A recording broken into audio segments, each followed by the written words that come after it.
The first frosts have finally hit the tiny tropical garden, so any tender plants that are out need protecting or bringing in. And in this week's video, I'm going to show you how I protect my ornamental ginger plants.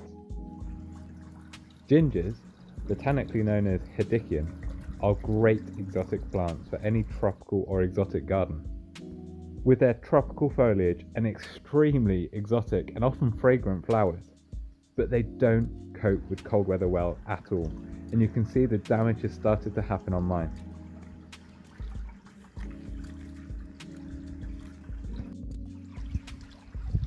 Cold weather, just above freezing, will cause the leaves of ginger plants to wilt and burn, turning them a brown colour. You can see the leaves on this variegated Dr. Moy ginger are starting to turn brown at the tips. And my Hedychium greenii is really not looking happy anymore. All of the leaves are scorched, the flowers are burnt, and it's definitely time to lift it and cut it back, ready for winter protection. But Hedychium greenii is actually a sterile ginger plant, and I've shown you in another video how you can break away these tiny little bulbils or plantlets and pot them on to form new individual plants. I'll link the video in this top corner.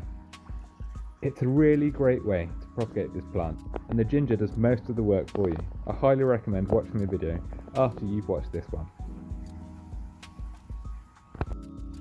So I had initially planned to leave the gingers in the ground and just mulch them to protect them from cold frost over winter.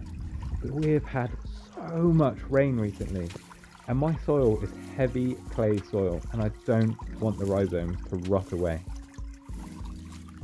So I've had a change of plan. Instead, I'm going to lift the rhizomes, see if I can divide them, and then pot them into soil that I can keep drier over winter. Gingers are the same as many other tropical plants. They like to be kept moist during their growing season and in the summer months, but then much drier in the winter. It's the wet combined with cold that causes the plant to rot away. I personally prefer to keep all of the growth intact when I'm lifting the rhizomes because it gives me something to hold on to if they're quite difficult to pull out from the ground. But it's up to you. You might want to cut them to save damaging any of the other plants around.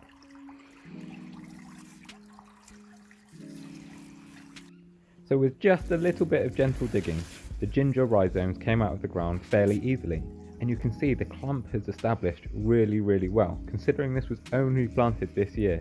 And at the time I planted it, it was only about the width of 2 of these shoots.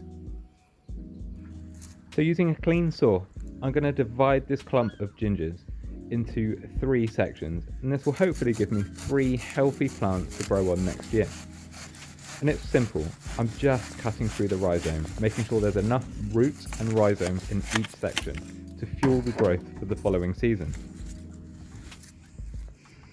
It's entirely up to you exactly how small you cut your divisions. I've gone for 3 relatively large sections, but I can always divide again in the spring when I can see new growth points, so I'm happy with this for now. So as with the cannas, I just use regular multi-purpose compost that's left over from this summer to pot on any of my tender plants.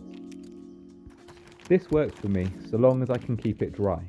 You can always mix in something like perlite or horticultural grit to help with the drainage, just to make sure the soil doesn't sit too wet. Now you can see here I tried to lift my first section of ginger into the pot to pot it on, but because I've still got all of that up top growth, it was just tipping over. So I recommend you do this. Now if you haven't done it already, now is a good time to cut off all of the shoots.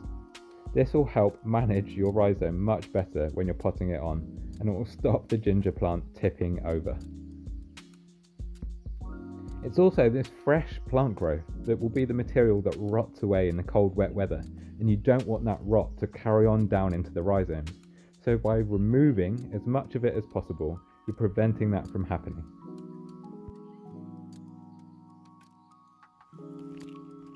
And then I just pack my multi-purpose compost in tightly around the roots, ensuring there's a good layer over the top of the rhizomes, because that's the key section you want to protect.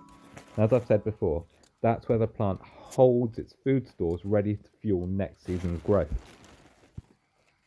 So, being the tiny tropical garden, I don't have an enormous greenhouse, so I've got to think of a few nifty ways to protect my plants. One of which is sliding the plants underneath this bench to act as a rain cover, as well as a bit of a heat blanket throughout the winter, and it will stop the plants getting completely saturated with water.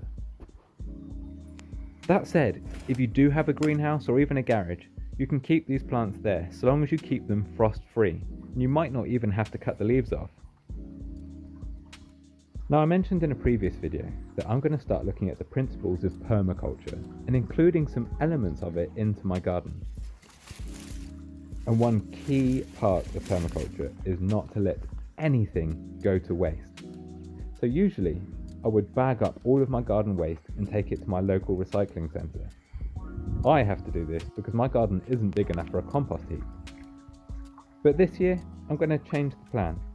I'm going to use my garden waste to directly mulch my beds, and over winter it will decay away and form new soil, feeding next year's growth. This on-site recycling of plant material should also help me save money on compost and mulch. And in theory, this technique should keep all of the goodness and nutrients on site so that my plants can grow away healthy and lush next year, and hopefully we'll have a garden that looks even better than this. Now, thank you so much for watching, and be sure to hit subscribe if you like this video. Comment below if you've got any tips or questions, and check out some of my other overwintering videos or a vlog on how I grew this tiny tropical garden. Thank you so much for watching. See you next time.